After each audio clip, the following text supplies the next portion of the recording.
I bought this Tesla Plaid off KART for $60,000. We fixed the rear end damage and took it to the drag strip, and these are arguably the fastest production car in the world. Not only are they fast, but they are also very heavy. And if you know anything about drag racing, the lighter you are, the faster you are. So we decided to strip this thing down to see how much weight we could pull out of the car to see if it got any faster. Unfortunately, it didn't get any faster on our unprepped road, but we decided if we're going to take this thing back to the drag strip, we might as well take it a step further. Our poor Tesla Plaid, this thing is never gonna look the same after today's video. Technically, the car is at a point where we could put this thing back together as is, have a perfectly normal Plaid, but we're about to do some irreversible damage to this thing. As you guys saw in the last video, we completely gutted and stripped down our Tesla Plaid here. We removed the doors, the interior rear hatch, front end, hood, bumper, headlights. We took it all off and we took about 700 pounds out of this thing. And today we're taking it a step farther, and this is a pretty drastic step. So I was working on this thing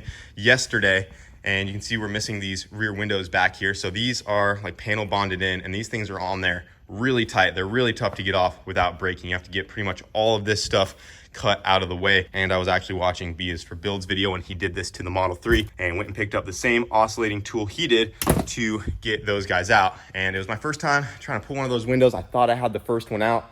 I was wiggling it, had just a little bit of glue holding it, and unfortunately, I shattered the first one, but I was a little more careful with the second one, and I was able to get this guy out in one piece. Not like we're gonna use those, but I just was trying to not make a mess. Those are out of the way because we are getting ready to cut right here. We're gonna cut right here and right here, and we are going to be removing the entire glass roof off this Tesla and see how much that thing weighs. We're also going to be removing the B pillars here. These are actually made out of steel, one of the few steel parts on the body of a Tesla. So these are actually bolted into these aluminum rails down here. We're gonna be pulling the rear quarter panels off the Plaid. We're gonna pull everything off the back we don't need out of here. And we're gonna just see how far we can take this, boys. And some of you guys called it.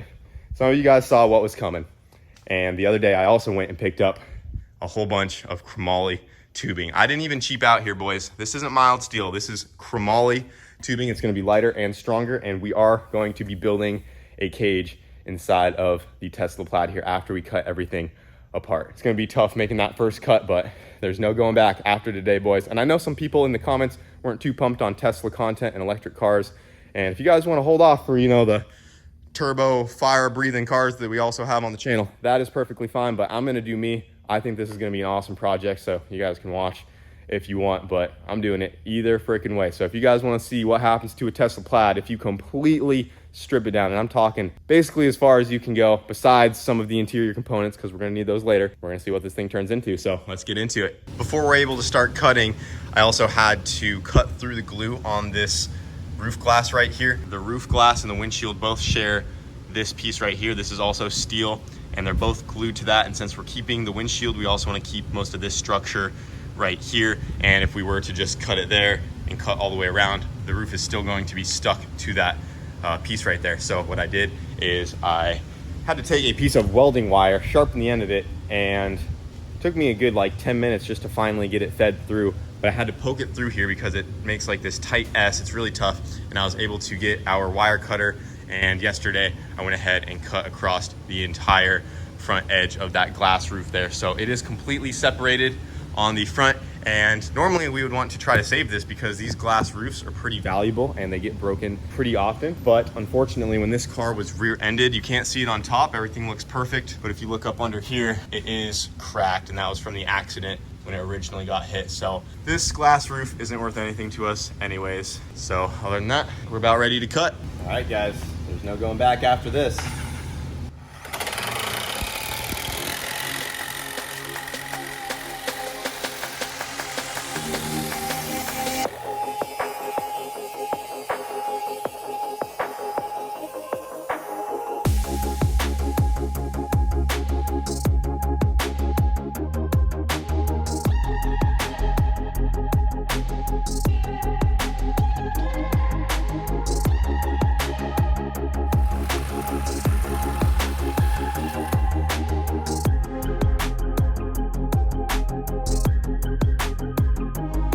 We got the roof on the scale and we are at 87 pounds, nearly 100 right there. Not bad. Not bad at all. keep on cutting. There's a lot to do.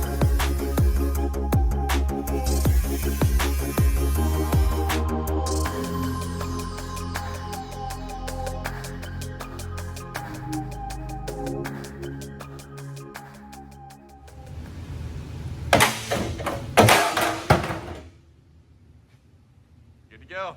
So we ended up actually taking off this front layer of aluminum here. And you can see this is the main channel, so we don't want to mess with that. Yeah, that thing is heavy. There might be a reason why I know how heavy they are. That's all I'm going to say. That cleaned up pretty nice. Our thought was to have this nice and flat right here. And since that was a steel piece that bolted into these guys right here, we'll be able to make something that can mount nice and solid to this to weld the chromoly cage to, because obviously we can't weld straight to the aluminum here.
Well, guys, I think it's safe to say we have the lightest Tesla Plaid in the world right now, especially one that's running and driving.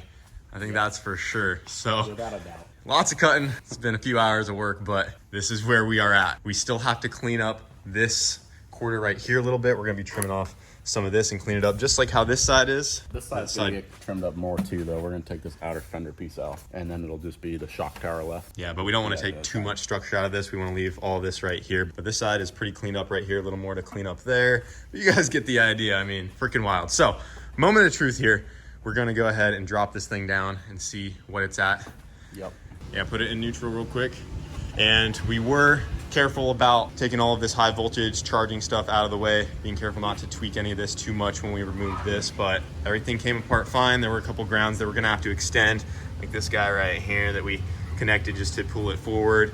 And we are also going to be trimming these frame pieces back some. This is where it got hit. You can see how crushed these are. And we actually tried to remove these, but they are glued in. These bolts are almost impossible to get out. They are super tight, and you can't even get to the heads of these right here. It might look like you can get to them, but I promise you cannot get in there. It is very tough. So we're actually probably just gonna leave those as is, run those back down, and we might just cut these and use those to mount stuff off of. Zero the scales real quick. Yep, we're good.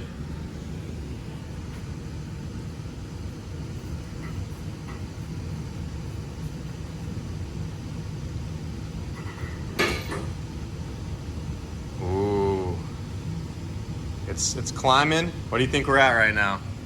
3,800. We're at 3830 right now. Yeah. I figure it'll be 3850. 3850? My guess. That's not too bad. I was hoping it'd be under 3,800 pounds though. Yeah, we're creeping up on 3850. Yeah, about right there, about 3850. Yeah. Damn, boys. I mean, that is nearly 900 pounds off from when we started. Yep.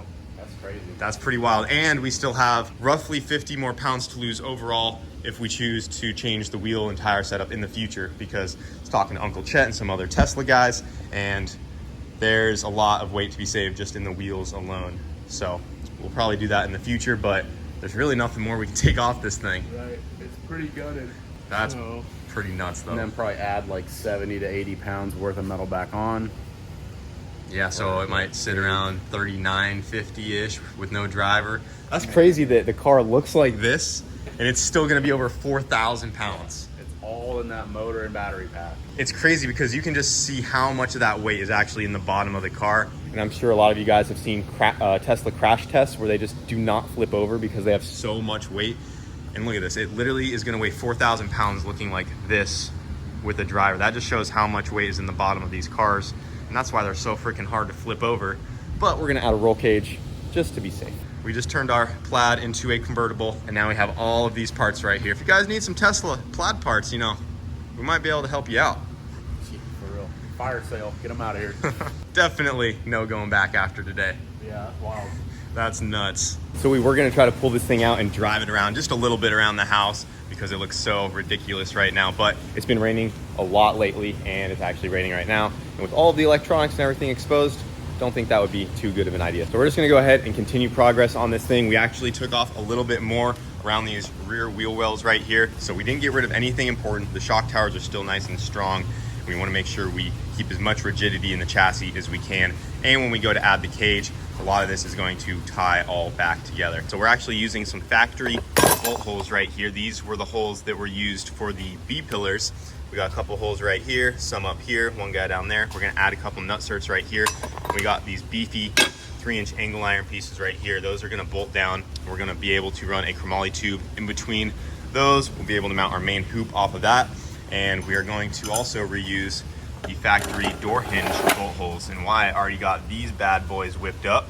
Just made some plates with some chromoly tubing attached to those guys right there. So Yeah, that's the one disadvantage of aluminum cars is you can't weld to them. You can weld aluminum to them, but not any of the mild steel. So that's kind of what we're working around, trying to use as many of the stock locations as we can, just because they're going to be the strongest point on the car instead of trying to like rib nut it or do some weird stuff there. So yeah, typically what you'd want to do is try to sandwich some steel plates to the floor, like on a fiberglass body car.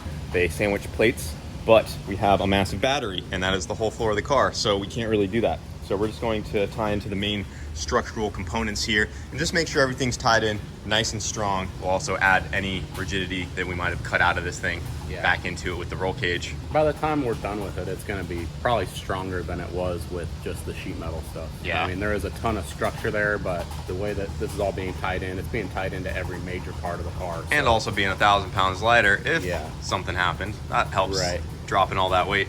Yeah, so it's going to be plenty strong. I have no doubt that if something were to happen, Kyle will be protected. I think I'd Really have to screw up to roll the car with how bottom heavy these things are. I'm gonna say there's literally no weight up top. Like, you think about it, your center of gravity is probably right here. Yeah, it's pretty nuts. Like, it's insane. Probably got to drive it off a cliff to actually get it to Right. tumble. Tumble. So we're gonna go ahead and get started on this, boys. I'm really excited to see what it turns into. It was also charging overnight. Everything still works just fine. We're gonna go ahead and get started on the half exo, half roll cage on the Cyber KART here.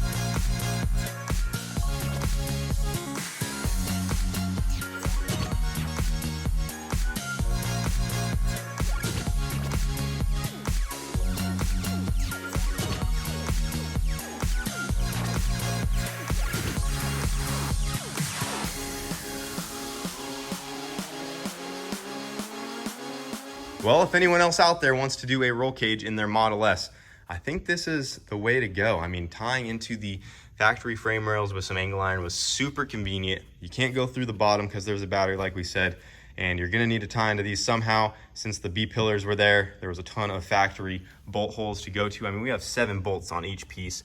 Those are in there nice and solid, bars welded in, good to go. I already marked out a hole or a circle for where the main hoop bar is going to go. and we are just about ready to start bending some stuff up, boys. So I've actually been brainstorming for the last couple hours on how to do the main hoop here, because everything we do from this point forward is going to be based off this main hoop and where it ends up. And it's kind of tricky because the front part of the cage is like an exo cage that goes around the windshield pillars there, and the main hoop is a little closer together, almost like an interior style main hoop. So I'll explain a little bit more once I get it bent up. I don't want to explain my whole thing and I bend this thing up and it just doesn't even work. So This is what we're working with. I got it all drawn up on the ground here. I like to draw them out on the ground just to help me visualize it and also match the bends in real time, lay it down and make sure everything's lining up like it should. It's been a while since your boy has done a cage, so I'm going really shallow with the bends right here, and you guys will see why once I get it all bent up, but let's get to it.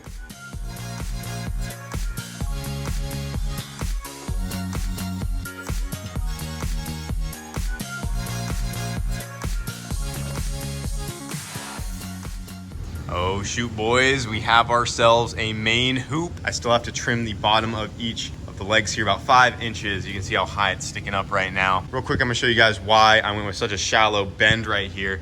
So these are only like maybe 10 degrees when on most roll cages on 10 points, you'll see they go pretty aggressive right there. Just for a super quick example, I can show you inside of the MR2 and like my hatch. Most of our roll cages all look like this. You can see how much more aggressive this bend is right here. If we were building this roll cage to fit completely inside the car, that would be no big deal at all. But since we are doing like an exo cage to a more interior style cage, because you know, this mounting point isn't that far outside of the car. It doesn't match how far this one right here is going to be. So I had to keep that in mind since I have that shallow bend right there and it's not an aggressive bend kicking all of this over. When we go to run our outside bar right here along the windshield, it's going to line up perfectly with that bend and we'll have a nice straight shot once that comes down. And it looks way better than just having a straight bar to a 90 degree. That would start to look kind of cheesy. I like having some sort of bend right here. That's looking pretty good. We'll have to trim it some,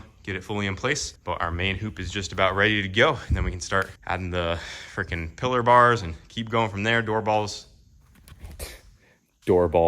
I'm tired. I'm gonna stop there for right now, but main hoop is just about good.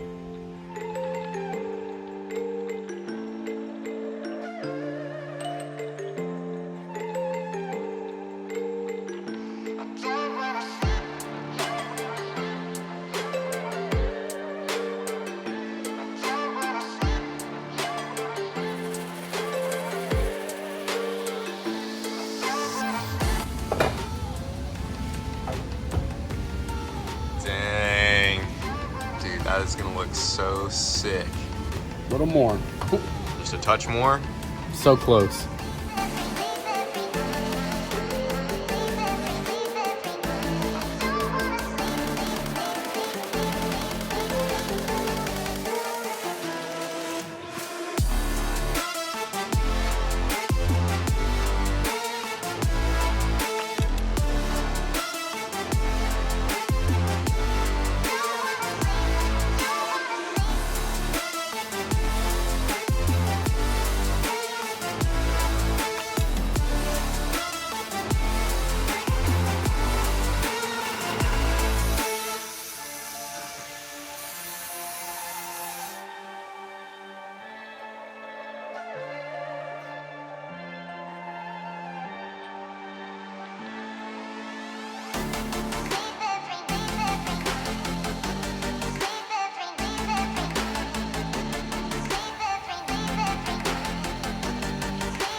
Oh boys, it's been a long 4 days, but here it is. Unit. Introducing E-Roy, the world's first Tesla Plaid cyber KART. Don't know how much it weighs yet after we added the roll cage, but we've just been going ham on this thing and it turned out freaking awesome. Pretty solid, man. I'm excited to see what it does. Hopefully it's quicker. It better go faster. It better go faster, Rob. Because of the aerodynamic drags, for real. We just finished up this last bar up here. Wyatt, being a perfectionist, says that this might change later on to get it a little more perfect because it bugs him. It's a little higher than this main hoop bar, but it's really tough to make it fit with all this extra windshield material here. We have a whole bunch of electronics up in this, so we didn't want to cut too much of that out, but there's already been some talks of hacking that down. So in the future, this bar might change, but we need it for right now if we want to run it at the track, because we're trying to make it to a test and tune here in the next couple days. So yeah, we just want to have it ready. You guys could see in that time lapse, I made a quick little mount for the charger right here, and that guy's good to go. She is plugged in, charging. I mean, Looks good. yeah, we completely hacked this thing up. But I think it came out freaking awesome. It almost kind of looks like a Cybertruck from the side. It has that We just same need to get profile. some stainless siding on it, some Yeah, some some stainless, and Stainless steel panels on there. make it look like a Cybertruck. So we got ours before everyone else. Yeah, we have the first Cybertruck right here. It's just a little bit smaller than the production. It's the first Cyber Plaid, so you know. The Cyber Plaid right here. So we are probably going to add a couple more bars in the future, but for right now, we just want to get it track ready, and we want to see what this thing does in the quarter mile, as I'm sure everyone else wants to know. So I'm now really that we know curious it to see if the lightness versus worse aerodynamics helps or hurts it. I'm very interested. I have no idea what's going to happen, but all I'm saying is it better run a freaking 8 or I'm retiring. I'm done.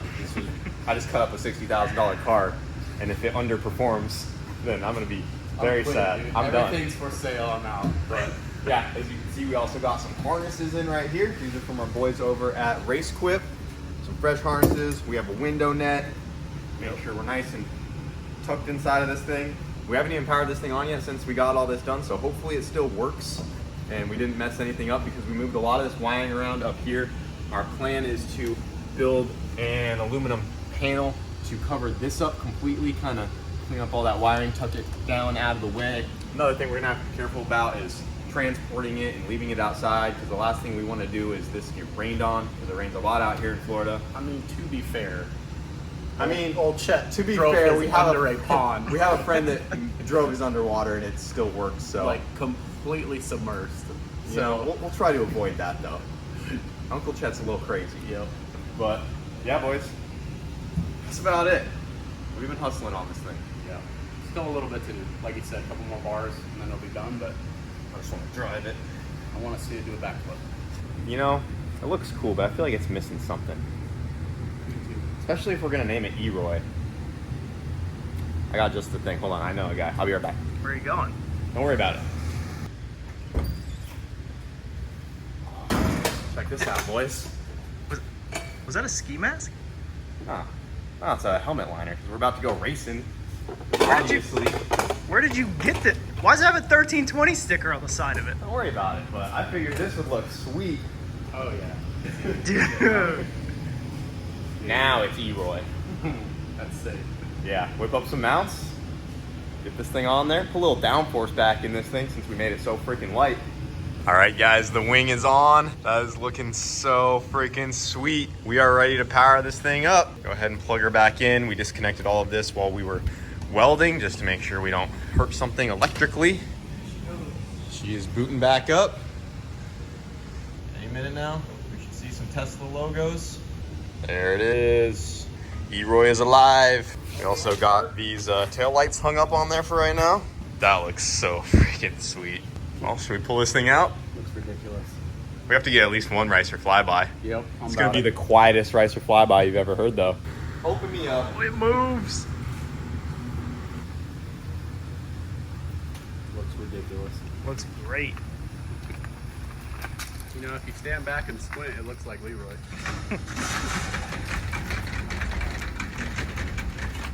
I'm going straight for a rip.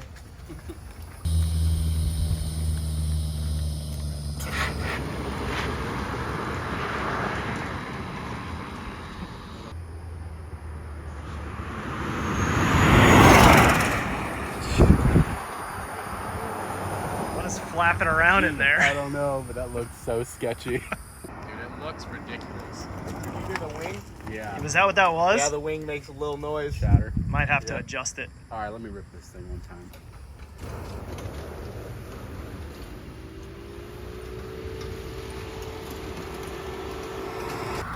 What a rig.